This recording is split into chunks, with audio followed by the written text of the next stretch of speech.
Udah. Udah. Udah. Sudah ada, Pak. Oke. Nah, jadi kali ini kita akan belajar tentang Al-Quran. Kedudukannya dan fungsinya itu apa? Nah, gitu ya. Ini penguatan dari materi yang kemarin disampaikan lewat Classroom. Makanya kalian siapkan bukunya biar nanti ada poin-poin yang harus ditulis, yang memang perlu kalian tulis gitu. Sudah kelihatan ya yang di rumah? Nah, ompong. Kenapa harus gosok gigi? Karena biar Kita lanjutkan ya. giginya Di kedudukan fungsi Al-Quran ini pemerintah memberikan kompetensi dasar yang harus dipelajari di kelas 7 Sanawiyah itu.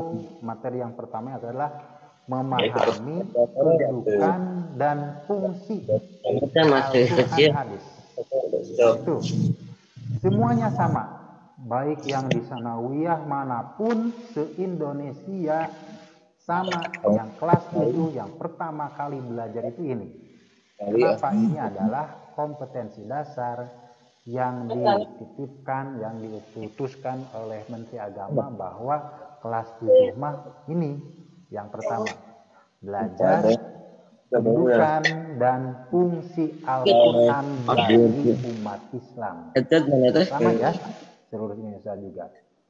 Bluetooth mana? Kemudian indikator KBM sekarang adalah siswa menulis poin-poin yang penting dari materi tentang kedudukan dan fungsi Al-Quran.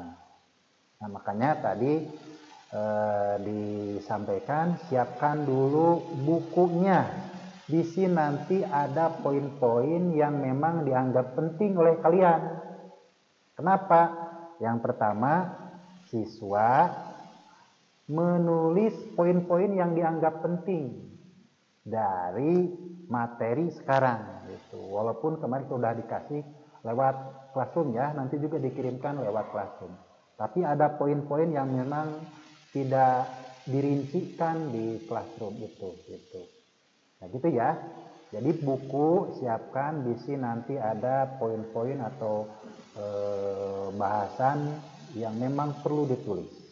Kemudian menjelaskan tentang materi kedudukan Al-Quran dan fungsinya. Nah, gitu ya. Kemudian, tujuannya seperti ini. Jadi, pembelajaran hari ini tujuannya hanya satu, siswa mengetahui dan memahami kedudukan dan fungsi Al-Quran untuk umat Islam. Nah, ini. Jadi hanya satu ya. Hanya satu. Siswa mengetahui dan memahami kedudukan dan fungsi Al-Quran untuk umat Islam. Nah, nanti di akhir akan ditanya, ayo siapa yang hafal misalkan apa itu kedudukan Al-Quran teh kumaha, fungsinya itu apa aja. Nah, gitu ya. Jadi hanya satu. Hari ini dari jam sekian hari ini sampai jam 9, apa itu Al-Quran dan apa itu fungsi-fungsinya. Nah, gitu ya. Nah, kemudian ini kita mulai masuk ke pembahasan. Al-Quran menurut bahasa berasal dari kata qoro'a. Jadi Al-Quran menurut bahasa berasal dari kata qoro'a. Nanti kalian belajar ilmu tasrif. Nah, ilmu sorof. Di ilmu sorof nanti bakal ketemu dengan namanya fi'il madi. Nah, nanti bakal ketemu dengan namanya fi'il madi. Nah, ini ya. Al-Quran menurut bahasa itu berasal dari kata qoro'a. Nah, berasal dari kata qara'a. Artinya membaca. Membaca itu jadi isi masdarnya. Kalau di ilmu tasrif ada qara'a yaqra'u Qur'anan. Jadi Qur'anan itu adalah posisinya isi masdar dari kata qara'a fi'il madi. Kata kerjanya fi'il madi. Qur'anan jadi isi masdar artinya bacaan. Nah, Qur'anan bacaan. Maqru'un yang dibaca. Makanya siapa yang pernah dengar kata koran? Yang di rumah ada koran enggak? Yang di rumah? Siapa yang punya koran di rumah? Koran. Di Indonesia, di Bandung, koran itu ada Pikiran Rakyat. Ada apa lagi? Ayo, selain Pikiran Rakyat. Ayo, ada Jawa Pos, ada Republika, terus ada apa lagi? Banyak ya koran. Nah, koran itu adalah diadopsi dari kata qara'a yaqra'u Qur'anan. Qur'anan itu adalah bacaan. Qur'anan. Jadi Quran itu adalah bacaan. Diambil oleh bahasa Indonesia. Jadi kata koran. Jadi koran itu bahasa Arab. Kenapa bahasa Arab? Karena diambil dari kata Qur'anan yang dibaca makru'un ya. Jadi maksud itu jadi bacaan. Nah, gitu ya. Ingat ya, nanti asal kata dari Quran itu adalah Qur'anan, isim masdar. Nah, nanti kalian diajar ilmu tasrif. Nah, ilmu tasrif itu ada fi'il madi, fi'il mudhari, dan yang ketiganya ada isim masdar. Posisinya ini adalah isim masdar. Qur'anan, bacaan atau yang dibaca makru'un, gitu ya. Makanya Quran yang pertama kali diturunkan itu surat apa? Masih ingat? Quran di Surat Al-Alaq ayat 1 sampai Saisa gimana? Surat Al-Alaq ayat 1 sampai 5. Oke, hafal? Zak, ulangi sahafalnya ayat 1 sampai 5 gimana? Ulangi. Bismillahirrahmanirrahim. Iqra bismi rabbikal ladzi khalaq. Khalaqal insana min 'alaq. Iqra wa rabbukal akram. Alladzi 'allama bil qalam. 'Allamal insana ma lam ya'lam. Pak kayak ada yang salah. Ayat 5-nya. Yang 5 ya. Ya, oke. Terima kasih Tanisa ya. Terima kasih Tanisa. Nah, kita garis bawahi ayat pertamanya. Ingat, ayat pertamanya apa itu? Iqra. Iqra. Bacalah. Bacalah. Kalau di sini posisinya fi'il amr. Fi'il amr itu adalah perintah untuk membaca. Perintah untuk membaca yaitu fi'il amr di sini ayat pertama atau surat yang pertama kali turun ke Nabi Muhammad yaitu surat Al-Alaq. Iqra, bacalah. Makanya dengan membaca maka dunia akan kau genggam. Dengan membaca semua akan dipeluknya. Dengan membaca ya. Makanya ayat pertama itu dengan baca. Baca apa? Baca semuanya. Baca semuanya. Bukan hanya baca buku, tapi baca keadaan. Baca apa lagi? Baca tentang alam, ya. Apalagi kalau misalkan di rumahnya baca bukunya banyak. Atau yang di rumah yang selalu dipegang, HP. Siapa yang punya HP? Semuanya punya HP? Pasti punya HP. Nah, berimbang. Jangan hanya main game. Coba buka yang lainnya. Ada majalah-majalah yang lain yang memang bisa dibaca.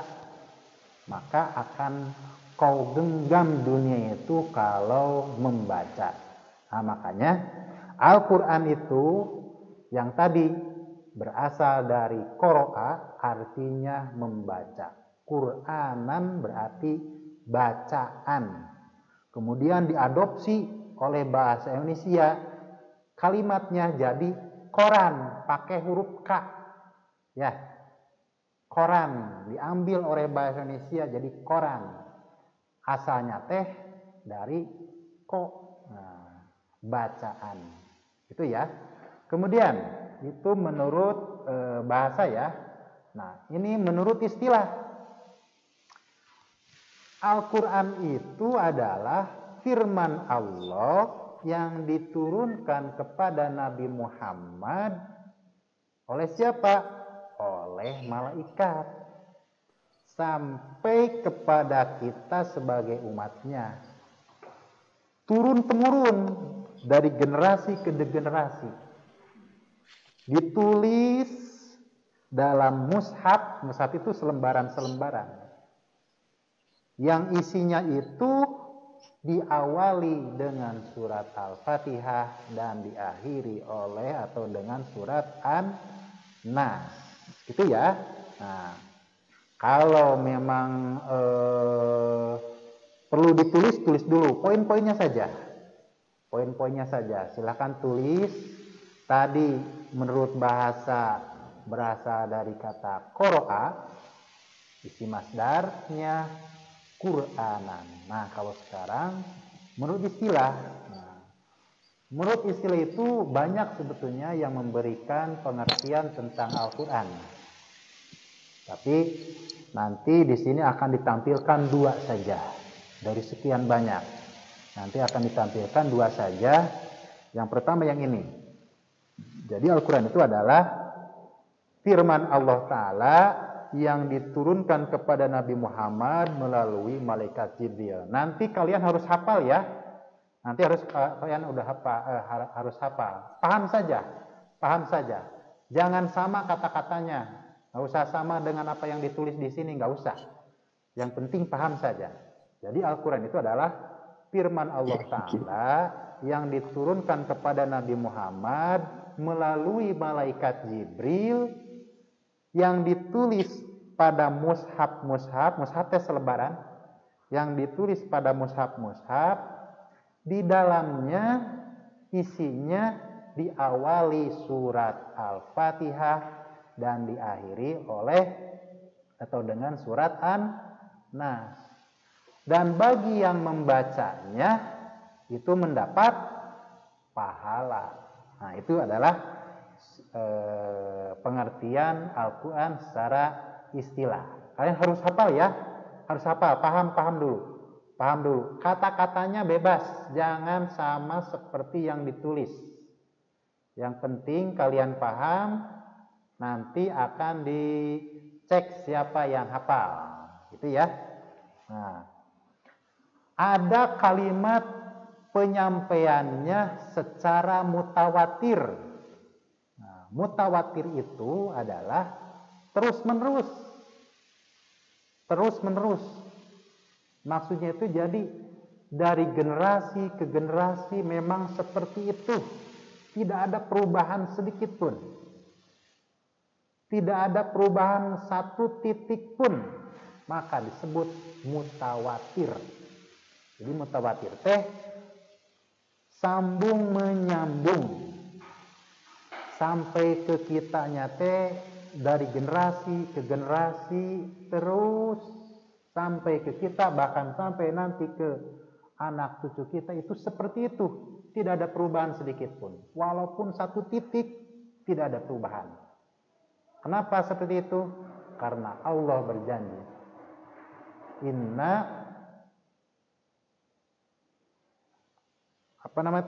kami akan menurunkannya dan kami akan menjaganya. Jadi yang menjaganya itu adalah Allah. Dengan apa? Diutuslah mereka-mereka yang hafal. Diutuslah mereka-mereka yang hafal. Siapa yang hafal? Banyak. Ya, banyak. Ada rumah tahfidz apa, ada rumah tahfidz ini. Kalian nanti juga di sini ada yang udah hafal 1 juz, ada 2 juz, ada 3 juz, bahkan banyak. Itu adalah titipan-titipan Allah yang akan menjaganya gitu. Ya. Jadi Al-Qur'an itu akan sangat dijaga karena firman Allah, mukjizat. Mukjizat itu adalah sesuatu yang di luar biasa. Sesuatu yang bisa mengalahkan hal yang biasa. Gitu. Bukti mukjizat. Nah, lihat bukti mukjizat. Siapa yang bisa membuat puisi atau apa yang ujungnya teh sama? Lihat aja misalkan di surat An-Nas, ujungnya S. Qul a'udzu birabbin nas, malikin nas, ilahin nas. Semuanya S. Sekarang Al-Qur'an yang ujungnya D, dal, ada enggak? Surat apa?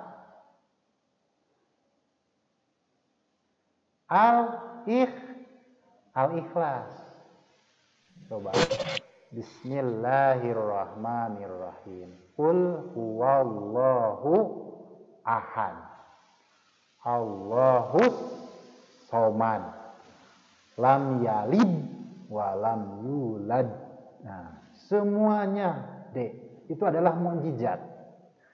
Pada waktu itu orang-orang yang mahir dalam sastra itu sampai takjub. Kenapa seperti ini? Ada lagi Al-Qur'an yang ujungnya Q, Qaf. Surat apa? Surat apa yang ujungnya teh Qaf? Alam nasrah laka sadrak wa wada'na'an. Itu Qaf atau Kaf? Kaf. Nah, itu ya. Jadi ada yang huruf T, ada yang huruf apa lagi ya? Huruf N ada. Nah, itu adalah bukti-bukti indahnya kata-kata atau kalimat-kalimat Al-Qur'an. Maka disebut mukjizat. Mukjizat itu adalah sesuatu yang di luar biasa. Contohnya dulu Nabi Musa. Orang-orang ketika sihirnya teh ularnya kecil-kecil, Nabi Musa mah gede. Jadi hal yang di luar biasa ketika orang-orang biasa saja gitu. Oke ya. Itu adalah Al-Qur'an menurut istilah. Ingat ya, Al-Qur'an menurut istilah itu adalah firman Allah Ta'ala yang diturunkan kepada Nabi Muhammad SAW melalui malaikat Jibril sampai kepada kita secara terus-menerus. Di dalamnya isinya itu diawali oleh surat atau dengan surat Al-Fatihah, diakhiri dengan surat An-Nas. Dan bagi mereka yang membacanya akan mendapat pahala. Gitu ya. Jangan sama dengan kata-kata yang ditulis. Paham saja. Oke. Sebelum melanjutkan materinya, siapa yang hafal, yang paham tentang materi menurut istilah Al-Qur'annya? Yang di rumah? Yang di rumah Siapa yang paham, yang hafal menurut istilah? Apa itu Al-Quran? Ada yang berani? Saya, Pak. Saista, Pak. Oke, siap. Siap, lanjut. Apa itu Al-Quran? Al-Quran secara istilah adalah firman Allah Subhanahu wa Ta'ala yang diturunkan kepada Nabi Muhammad SAW melalui malaikat Jibril yang di dalamnya berisi mushaf-mushaf yang awalnya surat Al-Fatihah sampai Al-Ikhlas, dan bagi mereka yang membacanya akan mendapat pahala. Woi, mantap. Saisa, thank you. Oke, siapa lagi yang berani? Jangan sama, nggak apa-apa, nggak usah sama dengan yang ditulis, nggak usah. Yang penting kalian paham. Nah itu, yang penting kalian paham. Nah sekarang siapa yang berani menyebutkan lagi? Selain Saisa, ada nggak? Silahkan sebutkan namanya. Yang laki-laki ada. Irsyad, berani Irsyad, bebas. Ahmad Zulfikar, berani? Yo, berani nggak? Yang laki-laki, nah ininya apa? Apa namanya teh? Jangan yang perempuan saja, ayo. Yang berani, tuh masih Saisa. Yang perempuan, ada yang berani lagi? Sania, Aura, berani enggak? Abdi Tad. Oke, siap, berani. Nopal, silakan buka kameranya, Nopal. Kameranya buka ya. Ya. Oke. Suatu wahyu Allah yang diturunkan kepada malaikat Jibril yang untuk disampaikan kepada Rasulullah SAW sebagai perintah dan larangan atau pedoman hidup setiap muslim. Oh gitu. Oke, siap. Terima kasih Nova. Nah, itu adalah pemahaman dari pengertian secara istilah dan lainnya seperti itu. Ya, oke, terima kasih Nova. Yang lainnya ada yang berani? Dua lagi, yang perempuan dan yang laki-laki.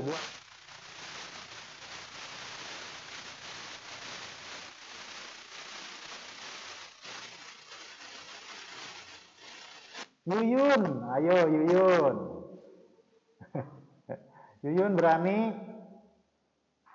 Dua lagi. Oke, masih belum? Coba Birul Muttaqin.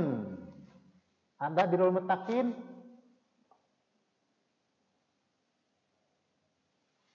Birul Muttaqin ada? Ya Pak, ada. Oke, siap. Birul Muttaqin, ayo, siap. Apa yang dimaksud dengan Al-Quran secara istilah? Ayo.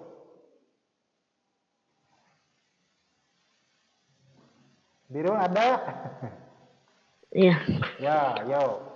Siap-siap sekarang yang perempuan ya.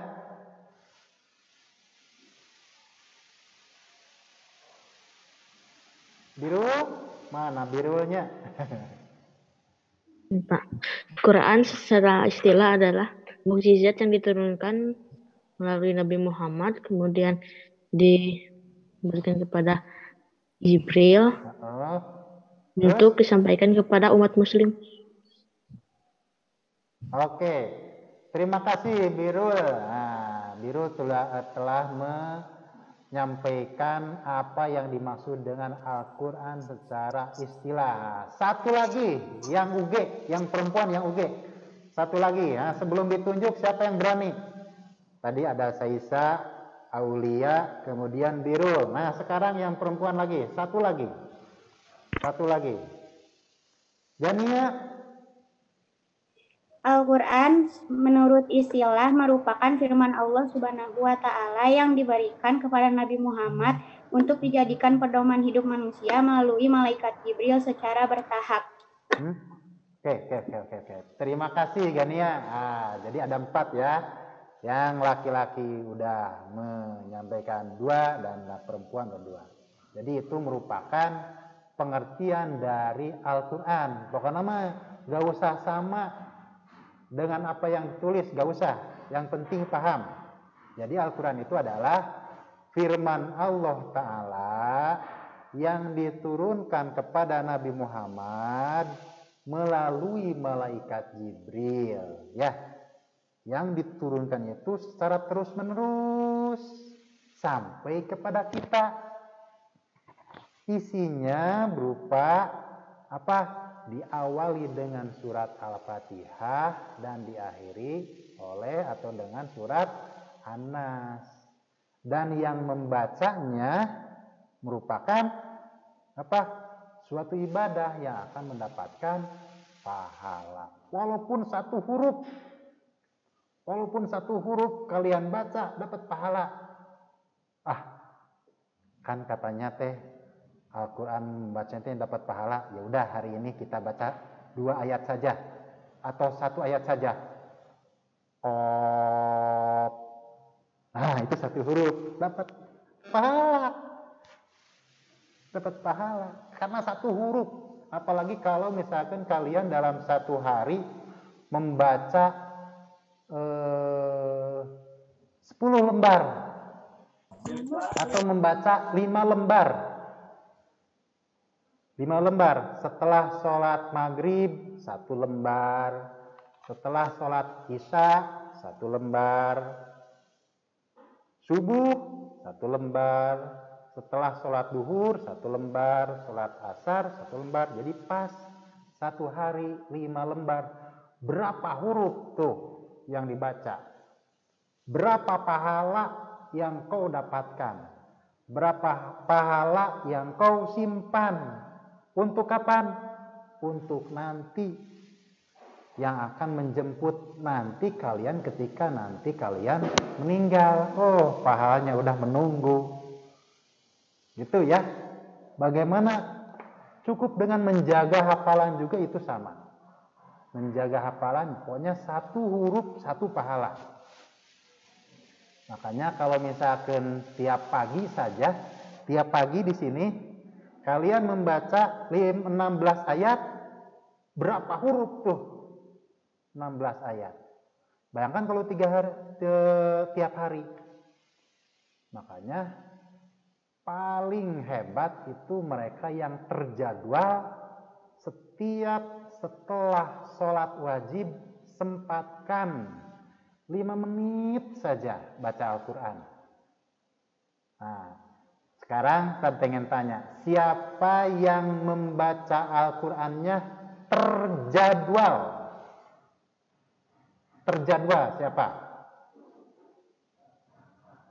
Terjadwal teh seperti ini. Saya mah baca Al-Quran teh setiap sholat maghrib.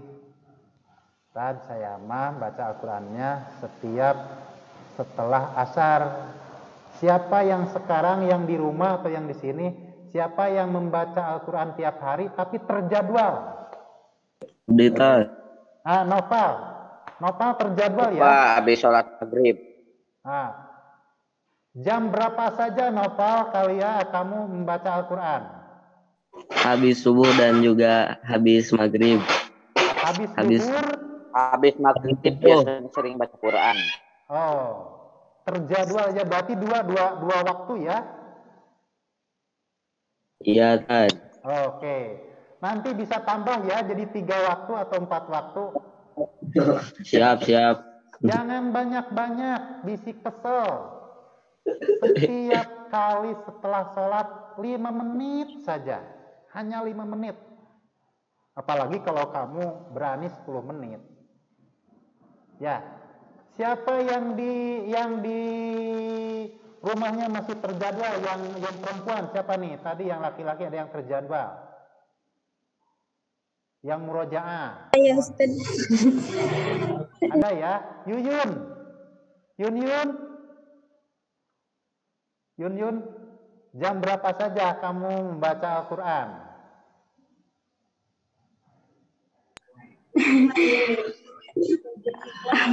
Tiap habis sholat maghrib Ustadz baca Qur'annya. Oh, Yun udah terjadwal habis sholat maghrib. Ya, jadi terjadwal. Makanya mulai sekarang ya Yun terima kasih.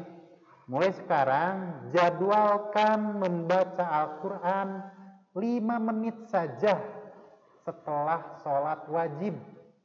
Kalau 5 menit berarti diperkirakan 1 sampai 2 halaman. Ya, 1 sampai 2 halaman. Makanya dalam sebulan itu habis Al-Quran. Ya. Oh, apalagi misalkan setelah sholat fardu, maghrib 2 lembar, isya 2 lembar, maghrib subuh 2 lembar, duhur 2 lembar, asar 2 lembar, berarti berapa? 10 lembar. 10 lembar berarti 1 juz. Itu ya. Berarti dalam 30 hari beres 30 juz. Ya, gitu. Makanya untuk pembiasaan mulai dari sekarang Noval ya, tambah lagi Noval dari 2 waktu sekarang bisa enggak tambah lagi jadi 3 waktu. Nah, gitu ya. Kenapa? Ya. Yang tadi membacanya dapat pahala walaupun 1 huruf. Hari ini belum baca Al-Quran, tapi kata Ustadz tadi mendapat pahala. Bismillahirrahmanirrahim. Alif lam ro. Udah. Lumayan sakit oge 3 huruf. Nah, apalagi yang banyak ya. Yang banyak sampai 2 halaman atau 3 halaman. Nah, itu ya. Sekarang kita lanjut. Nah, ini fungsinya. Fungsinya ada beberapa poin, ada 4 poin. Ini adalah secara umum ya. Secara umum karena fungsi Al-Quran itu banyak. Fungsi Al-Quran itu sangat banyak. Tapi Ustadz simpulkan dari sekian itu jadi 4 saja. Paling minimum. Itu jadi 4 saja. Yang pertama, Al-Quran itu adalah sumber hukum Islam yang pertama. Sumber hukum Islam yang utama. Itu. Semua aktivitas kita, semua kegiatan kita harus cocok dan tidak bertentangan dengan Al-Quran. Itu ya. Contoh, dalam semua kegiatan pun, apalagi masalah-masalah ibadah, itu ya. Masalah-masalah yang berurusan dengan ibadah, itu aturannya tercantum dalam Al-Quran. Tercantum dalam Al-Quran, walaupun di dalam Al-Quran itu kalimatnya itu umum. Kenapa umum? Nanti akan dijelaskan dalam hadis. Contoh, kenapa ayat Al-Quran itu umum? Contohnya seperti ini. Aqimus sholat. Kerjakanlah oleh kamu sekalian sholat. Di dalam Al-Quran tidak dijelaskan bagaimana takbiratul ihram, bagaimana sujud, bagaimana ruku, itu enggak ada. Itu dijelaskan oleh hadis. Tapi ujung pangkalnya, yang utamanya sholat. Allah menyuruh kepada kita, aqimus sholat, kerjakanlah oleh kamu sholat. Umum kan? Sholat seperti kumaha. Makanya ada orang yang tidak percaya akan hadis. Ngapain percaya hadis? Udah aja ke Quran. Yang namanya sholat itu artinya apa? Doa. Ya udah cukup aja berdoa. Ya Allah, selamatkanlah aku dari bahaya-bahaya. Itu sholat. Tapi mereka tidak percaya akan hadis. Jadi gitu ya. Jadi Al-Quran itu pasti dijelaskan, didampingi oleh hadis. Makanya Al-Quran adalah hukum Islam yang utama. Sama seperti tentang zakat, semua dirinci oleh hadis.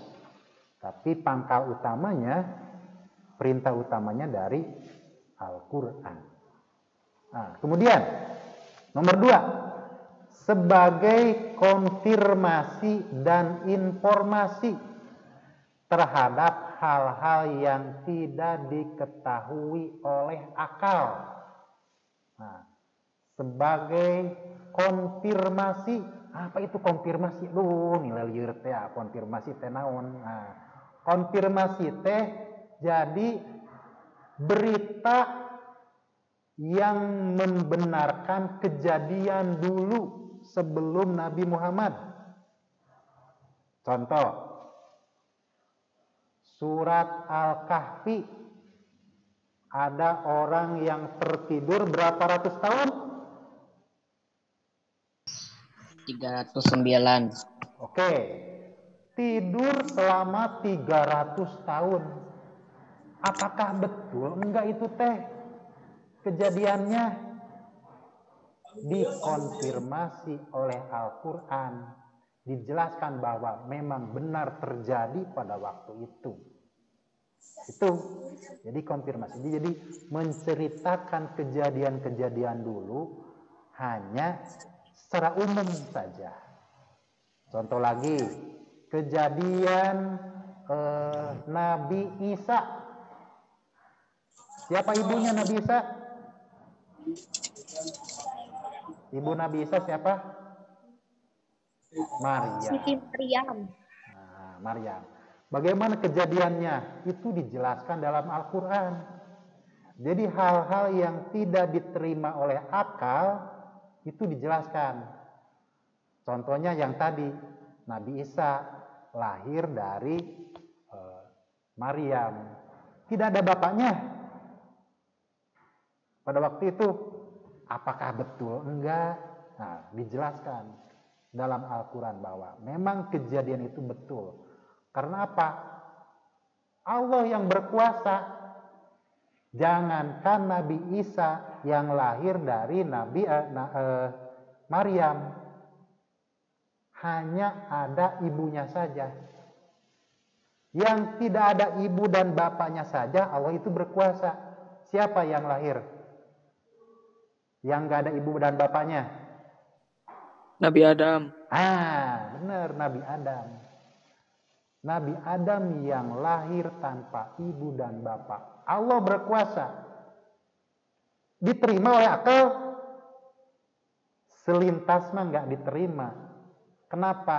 Itu mah pekerjaan hati. Pekerjaan hati nurani dan pekerjaan keyakinan. Kalau kita yakin, siapa yang ngasih tahu? Al-Quran. Yang ngasih tahu ke kita kejadian itu adalah Al-Quran. Maka kita wajib yakin. Nah, kudu yakin. Karena kita pedoman kita. Gitu. Makanya kalau ada orang yang tidak meyakini isi Al-Quran, berarti tanda tanya. Kenapa tanda tanya? Seperti di surat Al-Fatihah ayat pertama yang tadi.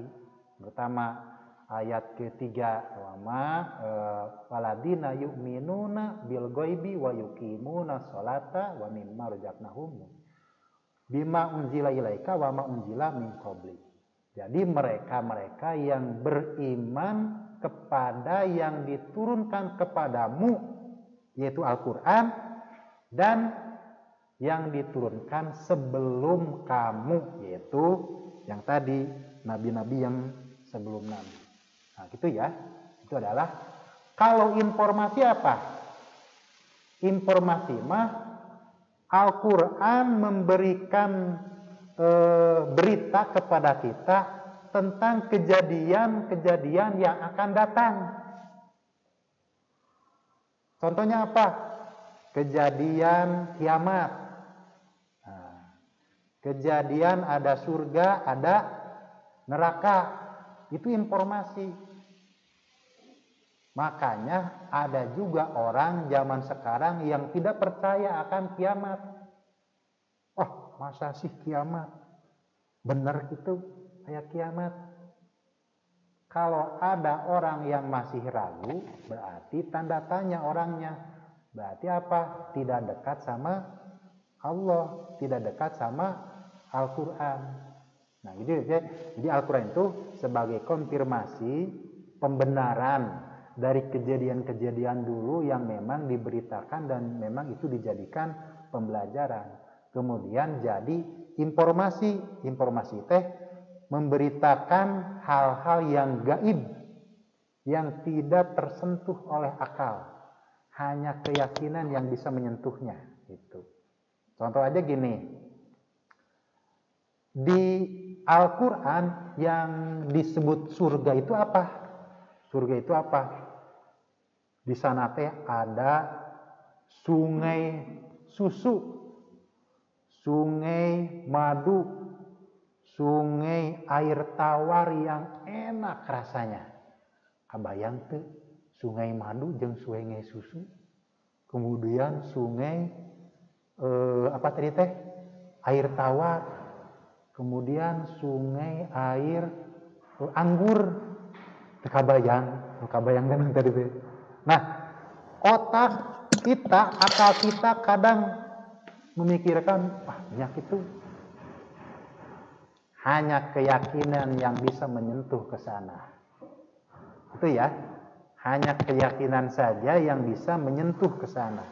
Kalau otak, akal, pikiran kita mah kadang tanda tanya. Gitu. Makanya ada juga di surat Al-Haji, surat Haji. Jadi kejadian hari kiamat itu diceritakan di surat Haji ayat pertama kalau tidak salah. Jadi manusia itu seperti yang lagi majnun, panik pisan.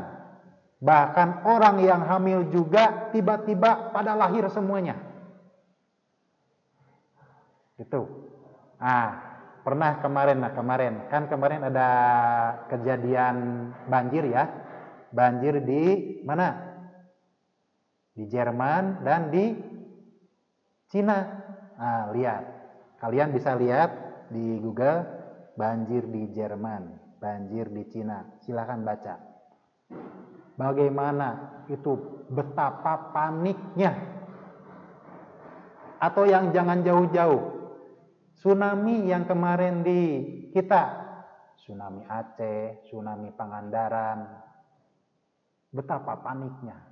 Tepira dioyageun saeutik, dioyageun sedikit kita panik, apalagi nanti hari kiamat. Nah, itu biasanya otak nggak bisa menyentuh. Yang bisa menyentuh ke sana adalah keyakinan. Makanya bersyukur kalau kalian bisa yakin bahwa kiamat itu ada. Atau bahkan kalian juga pasti pernah mendengar dengan siksa kubur. Ingat ya, siksa kubur. Ada lagi nih yang laki-laki. Ada satu hadis. Tanazzahu minal bauli fa inna amata adzabil qabri minhu. Jauhilah atau jagalah dari kencingmu, karena air kencing itu yang bisa menjadi akibat menjadi siksa kubur kamu. Nah, bagi laki-laki nih biasanya kalau lagi main bola, pengen pipis di mana wae, ayo. Siapa yang pernah itu? Yang laki-laki atau yang perempuan? Halo. Lagi main bolanya. Atau lagi main, nanti kebelat, saya pengen pipis. Pipis di dekat pohon. Awas. Atau kalian pernah lihat di jalan, ada tukang supir, ada siapa yang kencing di mana saja? Ingat, tanazzahu minal bauli fa inna amata adzabil qabri. Banyaknya siksa kubur itu karena akibat kencing di mana wae. Eureunna tah ayeuna mah kencing di mana wae teh.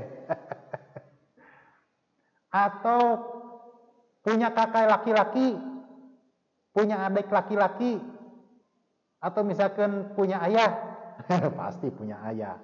Yang kencingnya di mana wae, kasih tahu sekarang. Kasih tahu sekarang, kakak, jangan di mana saja kencingnya, karena di WC yang baik. Gitu. Atau adik, jangan gini. Atau paman, atau bokap, kakek, yang kencingnya di mana saja kasih tahu. Kenapa? Karena siksa kubur itu banyaknya dari sana. Gitu. Ya, itu adalah konfirmasi dan informasi Quran itu seperti bagaimana. Kemudian yang ketiga, nah ini sebagai petunjuk hidup manusia, berarti semuanya. Ya, semua manusia. Jadi Al-Quran itu petunjuk bagi manusia semua dan petunjuk bagi orang takwa. Bagi manusia mah udah jelas, dijelaskan bagaimana cara bersosial, bagaimana cara berkeluarga, bagaimana cara bernegara, bermasyarakat, itu dijelaskan. Bagaimana jadi pribadi yang kuat, bagaimana menjadi pribadi yang sehat, itu dijelaskan di Al-Quran. Dengan bahasa-bahasa yang umum dan perlu penjelasan. Nah, penjelasannya itu adalah hadis. Dijelaskan oleh hadis. Nah, ini dijelaskan seperti ini oleh hadis gitu. Tapi kunci utamanya, ayat pertamanya atau napi hukum yang utama adalah Al-Quran. Jadi Al-Quran teh pedoman untuk manusia semua dan pedoman untuk manusia yang bertakwa. Siapa yang bertakwa teh? Nah, di surat Al-Baqarah tadi. Alladzina yu'minuna bil ghaibi wa yuqimuna sholata wa mimma razaqnahum yunfikun. Orang takwa itu adalah mereka yang beriman bil ghaibi, kepada hal-hal yang gaib. Yang gaib itu apa? Yang belum dikenal oleh akal, seperti mati, neraka gaib, surga gaib. Kamu yakin nggak ada itu? Yakin. Ada lagi, pokoknya hal-hal yang gaib yang dijelaskan oleh Al-Quran, yakin. Ketika kamu yakin, maka disebut takwa. Alladzina yu'minuna bil ghaibi wa yuqimuna sholata wa mimma razaqnahum yunfikun. Dan berinfak sebagian dari apa yang dirizkikan oleh kami kepada kamu. Nah, yang dirizkikan itu banyak, bukan harta saja. Ingat ya, jangan punya anggapan yang berinfak itu hanya dengan uang saja. Makanya kalimatnya wa mimma razaqnahum yunfikun, dan dari apa yang telah kami rizkikan kepada kamu, kalian menafkahkannya. Rizki itu banyak. Rizki sehat, rizki kuat, dan yang paling utama itu adalah rizki apa? Rizki kita beriman, berislam, itu rizki. Nah gitu ya. Jadi Al-Quran itu petunjuk bagi manusia dan petunjuk bagi orang yang takwa. Yang takwa yang tadi, mereka yang beriman bil ghaibi wa yuqimuna sholata wa mimma razaqnahum. Nah itu di Al-Baqarah. Wa ma unzila ilaika, dan beriman kepada hari akhir, beriman kepada apalagi kitab yang diturunkan kepada Nabi Muhammad dan yang lainnya. Itu ya. Dan kemudian ini yang terakhir, sebagai pengontrol dan pengoreksi ajaran-ajaran masa lalu. Jadi disempurnakan. Kitab-kitab yang dulu itu disempurnakan oleh Quran, ada Injil, Taurat dan Zabur. Dan yang terakhir disempurnakan oleh Al-Quran. Nah, itu ya. Nah, hari ini itu saja.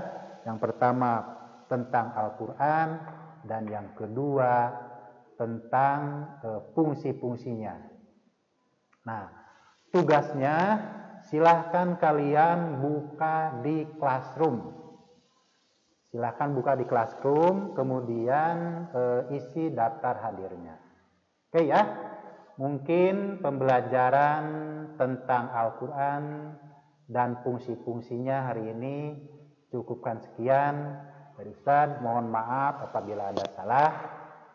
Ditutup dengan Robbana hablana min azwajina wa dzurriyyatina qurrata a'yunin waj'alna lil muttaqina imama. Assalamualaikum warahmatullahi wabarakatuh. Waalaikumsalam warahmatullahi wabarakatuh.